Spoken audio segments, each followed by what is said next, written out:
technique au ministère de la santé Lamine nuyu nañ la dalal la jàmm. merci Moustapha maa ngi lay nuyu di nuyu sama naataango yi ma fi fekk. jërëjëf. di leen sant bu baax di wax ne maa ngi jégalu ci yeexaay bi d'abord. amul solo ñu ngi lay ziar defe naa Masal li nga jógee ñëw fi directement. waaw directement parce que loolu moom mën nañu ci bañ a wax. ndax mbégte gi am ci Ndakaaru fi mu ne. ak xalif bi gan gi. donc vraiment moo ñu gën a jàpp ñu ne ci mais parmi bu askan bi soxlaa. comme yu mel ni dafa baax ñu teew. pour mën a waxtaane li nga xam ne moo xew ci dëkk bi. ñuy masawu tamit njaboot yi nga xam ne ñoo ñàkkale. di masawu réew mépp di jaale ñëpp di ñaale képp kuy doomu Sénégal. di jaale président de la République di jaale ministre de la santé bi fi génn aussi et puis képp njaboot gépp tamit xalif général bi ak kàddu yi mu ci sànni. ñaan yàlla mu dal ci réew mi. alors am na loo xam ne dégg nga sànq certainement bi ko Alioune Badara di wax mooy lu Sénégalais yu bari di jooytu mooy l'accès à l'information. Est-ce que jàpp nga ne dans cette affaire là de l'hôpital Mame Abdou Aziz Sy Dabakh diggante àllarba ak tey li fi nit ñi war a xam yëpp gouvernement bi wax na leen ko. waaw loolu jàpp naa li ñu ci war a xam. fi ñu toll. lu ci nit war a xam jot nga ko. wax nañ ko waaw fi ñu ci toll nii. ba fi ñu toll lu nit war a xam wax nañ la ko. dafa am loo xam ne dafa jëm ci yëfi nit. simple citoyen ak loo xam ne dafa am ñu ko moom. waaw ak loo xam ne dañu am loo xam ne dafa war a jaar yoon pour ñu saytu ko parce que gaawtu baaxul. mënuñu rapidement rek ne lii am na lii am na lii am na lii am na lii sama sëriñ bi wax léegi c'est important. parce que tamit en tant que ku dëkk ci koñ bi témoignage am na solo. ba pare mu nekk un citoyen civil témoignage am na solo parce que bu ñu toppee ci li nga xam ne moom la ñu xew ci biir hôpital bi rek. mën na am verrou ci information normale bi. alors ki nekk si biti mën na am benn témoignage boo xam ne bosam dina am solo. mais quand même bi nga xamante ne la voie officielle bu ñu ko jëlee li ñu mën a def mooy topp ko ba nga xamante ne enquête dina ci am. te enquête commencé na. bu enquête xamee commencé li ñu mën yëpp mu ñëw toog xaar enquête bi xool lu muy joxe. bien sûr waaw loolu la ñu ci mën. d'accord alors le président de la République xam naa dinaa ci ñëwaat lu bëree bëri li mu njëkk a posé comme acte mooy démettre le ministre de la santé. Est-ce que dafay reconnaître par là que ni le ministère de la santé am na une grande part de responsabilité ci li xew foofulee ci hôpital Mame Abdou Aziz Dabakh. waaw Moustapha merci beaucoup loolu moom dama ciy permettre tuuti rek bala may tontu. allez-y ma dugg ci ni ma koy mën a aborder. d'abord damay remercier président de la République ci acte bi mu def par rapport ak loolu. dàq gi mu dàq Diouf Sarr. waaw sanction la parce que loo xam ne prise de décision la rek mais damay remercier aussi. di wax Sénégal yi. que le ministre de la santé sortant. démb bi décision bi daanu gis nañ ci moom nit ku gore nit ku gëm yàlla nit ku digne à tout état de cause mais nit ku nangu dogalu yàlla.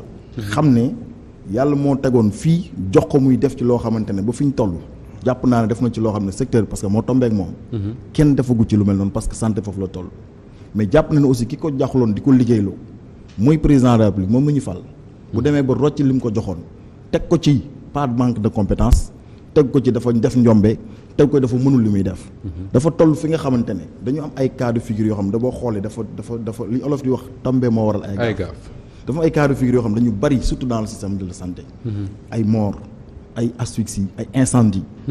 ainsi de suite ak ay dérapage yoo nga xamante ne xamoon lu koy justifier alors bu dara amee ci kër gi dañuy laaj borom kër gi.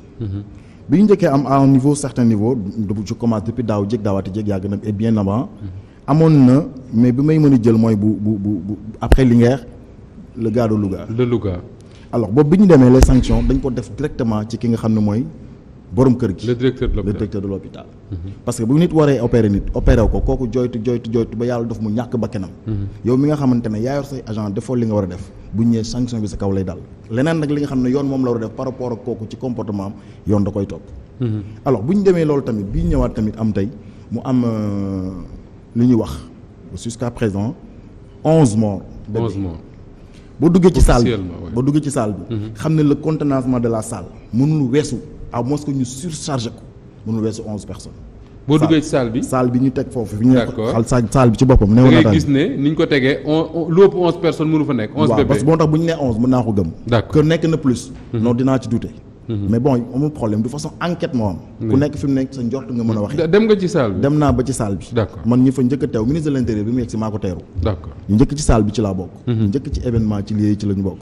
alors léegi loolu boo ko xoolee xam ne 11 bébés. bu ñu génnee tey jii verdict populaire waxuma ko parce que loolu tamit nit ku ne sa wax sa xalaat la wax sa xalaat wax li nga xam ne bëgg du benn. alors ki nga xamante ne moom lañ dénk réew muy président de la république.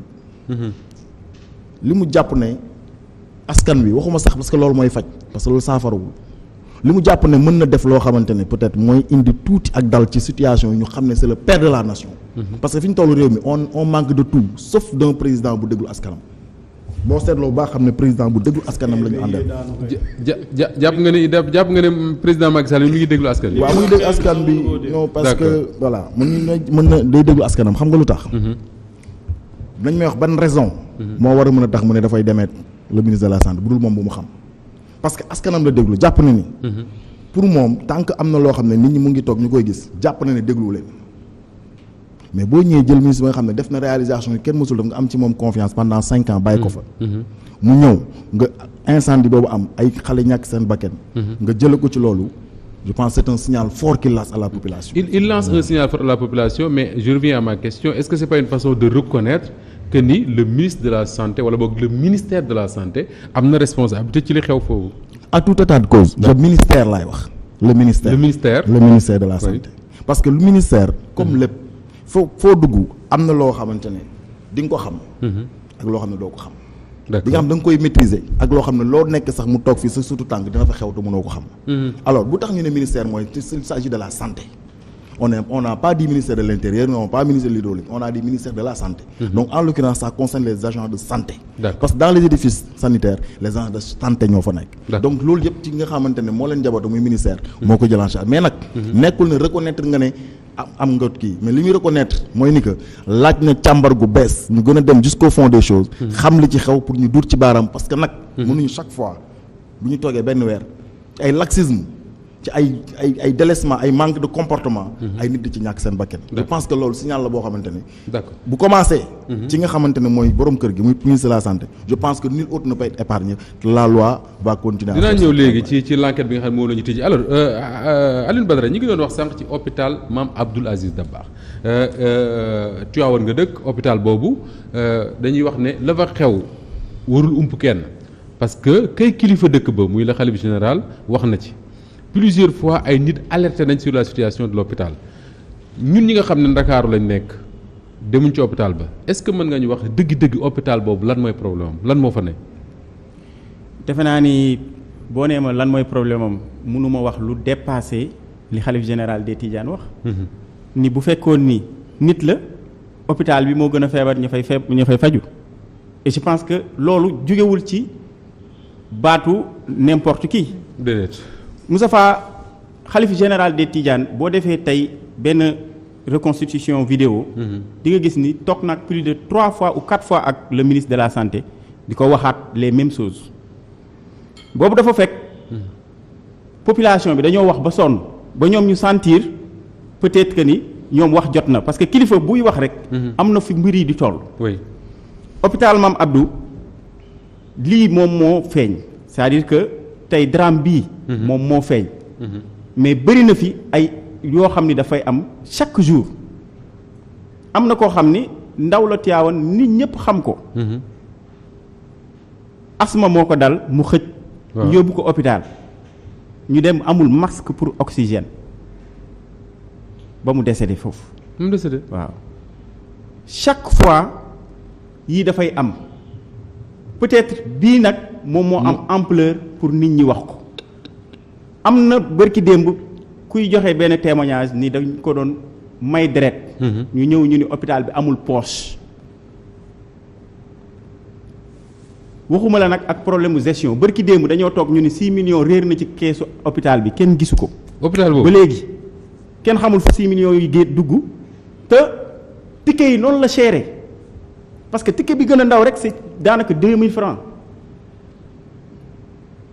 personnel bi fa nekk doyul amuñu jumtukaay yu doy parce que aussi le combat qu'on mène c'est pas contre le personnel soignant parce que ñun dañu jàpp sax da ni ñoom déjà victime lañu ci li ñu nekk moo tax su ma déggee sëriñ bi mu ni muy wax compétence su ministre bi bon peut-être moom moo ko gis mais ñun ñi nga xam ñooy dund ci hôpitaux yooyu surtout bu Tivaouane ak Louga ak yeneen yi fi am ñun xam nañu ni santé du priorité tey état du Sénégal parce que nag déjà Tivaouane population bi man mi organisé naa marche en 2018. ba ñëw ba ci buntu hôpital bi personnel soignant bi génn ñoom it di ñu wax ñoom la ñu doon jàmbat c'était en 2018 le député Yaya Diallo. ñun dañoo def pression ba moom mu génn à l'Assemblée nationale. te il est de la mouvance. Oui. ni ko 2017 2018 2019 2020 chaque jour ma wax la ko. Abdoulaye Diouf Sarr musula wax lu am loo xam ni da koy wax ci kilifa ya fa nekk mu def ko. dama lay jox benn exemple dañ ni niveau 2 la hôpital bi. mais hôpital bi niveau 2 bi ce n'est que de nom même le budget bi nga xam ne dañ ko waroon a jox hôpital bi pour yem niveau 2 sax budget boobu matul. xalif général chaque fois daf ni leen yéen a ngi wax beneen hôpital bu bees mais bala ngeen di wax hôpital bu bees ñu defal leen délibération nga la ñun lii nga xam ni moom la ñu yor. defaral leen ñu ko mu baax te nag Tivaouane dafa nekk dëkk boo xam ni. waxuma la li mu polarisé mais gàmmu dafay am. GIAR dafay am lu ne dafay am. kon war na mën a am au moins dëkk yëpp war nañ ko am mais am na dëkk yoo xam ni tey buy polariser loolu nga xam ni tey mën na am jéye bu fa ay pèlerins di ñëw wala leen. ñu war a mën leen a accueillir foofu defe naa ni loolu tey Tivaouane warul woon a taxaw sax di ko kaas beneen bi mooy. li mu wax ni président dafay déglu. ñi nga xam ni moom mooy sénégalais yi. waaw moo tax mu demee. président de moo fi waxoon ni du gis lu xonq couleur bu xonq moom du ko gis te ñun jàppuñu ni dégg nañu parce que bu fekkoon ni dégg nañu. du xaar ba am 11 morts mu ñuy soog a dégg. bu fekkoon ni dégg nañu depuis 2017 depuis 2017. Tivaouane ñi ngi jooy hôpital depuis 2017 xam nga bu ñu jëlee norme OMS ñu ni 150 000 habitants ñoom ñooy. polariser benn hôpital. mais Tivaouane département ça fait plus de 500 000 âmes yu fay dund. département Tivaouane laa lay wax ça fait plus de 500 000 personnes c'est-à-dire que 500 000 personnes fu ñuy dund mu am benn hôpital boo xam ne niveau 2 bi sax dañ koy laam-laamee que ni foofu noonu boo fa demee am na fa loo xam ne nii ci wàllu matériel tey amu fa. am na benn période boo xam ne toog nañu fi ba 3 mois 4 mois matul 6 mois. on n'avait pas d'ophtalmologue. dañu doon toog ci réseaux sociaux yi pendant plusieurs jours patients yi fu nekk la ñuy jugee Moustapha gis nga hôpital Tivaouane boo fa ñëwee. jugee benn dëkk bu nekk à 20 kilomètres de Tivaouane da ngay fanaan si minuit ngay ñëw pour inscrire bu la fa fajar fekkee boo ñëwee dañ naan la liste bi fees na ak jàngoro bu la mën a jàll da ngay dellu ba suba. noonu Aliou Badara nañ taxaw su fekkee ne da nga jugee beneen dëkk bu dul département bu dul commune Tivaouane bëgg a ñëw faju si hôpital bi da ngay fanaan si. pour inscrire sa tour ci liste boo xam ne minuit la ngay bindu. li ma wax dama ni. waaw bu fekkee da ngaa bëgg a faju si. yow dëkkoo département Tivaouane. oui c'est-à-dire que 5 heures du matin bu la fa fekkee boo moytul yow doo bokk ci ñi ñuy jël tey. liste bi à minuit la ñuy commencé di bind. ba boo ñëwee da ngay nekk ci position boo xam ni boo moytul dañ naan la demal ba suba nga xaar da ngay mujj fanaan yow pour bokk ci liste bi nga xam ni moom mooy xëy suba. médecin yi foofu man am na un ophtalmologue boo xam ni moom moo démissionné bi ma lay wax nii. kooku dafa démissionné dem. parce que dafa dem ba peut-être surcharge de travail ba dafa metti woon ci moom. ñu toog fa ay mois. amuñu ophtalmologue. mais kooku avant loolu 3 mois avant man dama dem bureau am. mu ni ma fii depuis 3 ans je fais le sacrifice d'être là ni ma 40 personnes laa waroon a jël mais je prends 70 personnes par jour. 70 personnes lay consulter te ni ma li may renvoyer moo ëpp. li may renvoyer mooy ëpp da ngay ñëw tey benn service da ngay gis nit ñi dañuy toog ba duñu am fu ñuy toog ñuy dem toog ci kii ci garab yi donc lu metti la département Tivaouane di dund. te loolu nag moi je pense que. tey bu fekkee ni jéye bi dafa am ça doit être un prétexte pour ñu xam ni c'est pas un problème sax pour Tivaouane mais c'est-à-dire c'est un problème pour tout le Sénégal. tout le Sénégal. dinañ ci ñëwaat Lamine Niang su ma déggee Aliou Badara ak li muy wax daf may jaaxal soo nee le ministre de la santé wane na compétence am def na ci santé loo xam ne kenn defu ko parce que li muy wax nii c'est valable pour hôpital ba ca Louga c'est valable pour hôpital yeneen alors te personne kenn mënul wax ne le ministre de la santé wala boog le ministère de la santé suñ ko bëggee noonu xamuñu woon li xew hôpital Tivaouane. non seulement am nañ service yu leen mën a permettre ñu xam ko mais kilifa dëkk ba interpellé na leen ñoom ñii dëkk ca dëkk ba interpellé nañ leen plusieurs fois à travers les réseaux sociaux député à l'Assemblée nationale interpellé na le ministre de la santé wax ne ko 2017 2018 2019 2020 maa ngi lay wax la même chose une solution malheureusement drame bii ñëw. ça veut dire quoi. bon ce que je veux dire si loolu mooy ni que d'abord damay njëkk a wax ci waxu président de la République bu fekkee da ngeen jàpp ne déggul askanam moi c'est une compréhension man je n'impose à personne sama façon li ma gis tax xam ko. mooy c'est un président qui écoute sa population. alors l'interprétation nag est libre te mën nañ joxe actes yu bari yu wane ne dafay déglu askanam. parce que tey jii voyage bi mu écourté. en tant que président de l'Union africaine daw ñëw jubal directement Tivaouane jaale. dinañ ñëw ci voyage bi. non damay ñëw non damay wax ci. allez-y alors donc loolu c'est quelque chose boo xam ne rek wane rek ne ni que bu fekkente ne amoo benn fibre sociale mënoo nekk à ce niveau de compassion benn yi ci des nag mën nañ ci lim ci cas yu bari damay rester ci cas boobu. loolu président mën nañ ci waxaat leneen ak leneen mais pour l'instant comme foofu nañ ci ñëwaat. mën naa yem si boobu maintenant quant au ministre de la santé. oui parce que il a dit directement que le ministre de la santé mosul wax lu mu def. na ma wax lan la wax lu mu dégg lu mu deful amul man gisuma ko parce que hôpital bi. maa ngi rappelé wu y a en 2018 bi ñu fa demee 2019 dafa am benn association ay doomu Tivaouane yu nekk bitim réew defoon benn don indi leen benn scanner je crois bi ñu ñëwee xaalis bi recevoir. bi ñu xaalis bi recevoir di waxtaan def ay doléances am y a quelqu'un qui a écrit un bout de papier. jox ko xaalis bi mu ubbi ko lire automatiquement sa réaction était de faire de l'hôpital de Tivaouane un hôpital de niveau 4 automatiquement xam nga lu tax. parce que ku xam xalifa bi xam ne moom li nga ko wax dina ko wax loo xam ne jàpp ne war na ko porter dina ko porter parce que moom askan bi la fi nekkal mais xam nga. modalité bi ngay jël hôpital niveau 1 niveau 2 ba niveau 3 ba yegg niveau 4 modalité boobu loolu la maîtriser wul mais moom il exprime sa volonté directement li ñu ko wax loolu. naturellement xam nga kon loolu mooy lan y a de la manipulation ci biir. ah oui waaw oui parce que mënoo fekk kilifa gu toll noonu bind papier nekk hôpital niveau 4. yaakaar dañu manipuler Serigne Babacar Sy. mais ñëpp la ñu manipuler. d'accord àdduna fi ñëpp la ñu manipuler. jàpp naag jàppul am naag amul. di nga manipuler ou pas mais les gens manipulent. gars yi dañuy lu leen la nit ku ñuul nit ku def nit mënoo natt lu muy def. ndax la bonne foi ou non xamoo ci dara mais li ma la wax lu ma fekkee la. note lañ ko bindal. mu ne hôpital dañ ko war a yóbbu hôpital de niveau 4. alors d'abord pour rejoindre un peu li muy wax. bu fekkonte ne hôpital bi amul lu mu mën a jël du wax sànq am na ñu jóge Linguère ñëw fa am na ñu jóge feneen ñëw fa nàmpal indi fa seen doom. kon xam nga loolu rek am na lu mu représenté mais. daanu moo dajul suuf lu matal ci àdduna moo amul mais par contre hôpital bu bees bi mooy la nouvelle politique d'état sanitaire par rapport ak loolu bi ñu doon wax parce que li nga xam ne la demande avec la population grandissante du département de Tivaouane dafay laaj ñu am beneen réceptacle hospitalier boo xamante ne ute na ak bi fi nekk boo fa duggee fi mu yem c'est pratiquement nii la def jël ko nii mais ndaw na yem goo xamante ne mën nañ ko gën a yokk mais fi nga xamante ne boo ñëwoon bâtiment bi nekk ci bayaat bi am néew na daal ci kaw boo xoolee foofu xam nga nee na sapeur pompier pour ñu dugg fa. jafe-jafe la effectivement mais am na benn palier de charge. boo xoolee moom la ñuy servir d'ascenseur bi ñii ak musée ci la ñu yëg ba 3e étage ci kaw fi affaire bi am. xam nga loolu ñu ngi koy utiliser. alors maintenant pour extension yi li mu war a def pour ñu war ko mën a def hôpital de niveau 3 ou de niveau 4. li muy laaj moom moo bari. maintenant loolu day interpeller beneen phénomène bi muy interpeller mooy le problème de personnel dans les hôpitaux le problème de personnel day am. problème de personnel bi je commence nag waxuma la ci ay infirmiers sages-femmes de je commence sur les médecins titulaires. ba ki ci suuf. rares sont les hôpitaux yoo xam da ngay dugg fekk le médecin titulaire bi nga xam moo fa war a nekk. mu nekk fa c'est les étudiants qu'on laisse là-bas sur place. mais loolu responsabilité au ministre bi la. moom laay ñëw moo ko war a faj non attends allez-y. xam nga dafa am loo xam ne.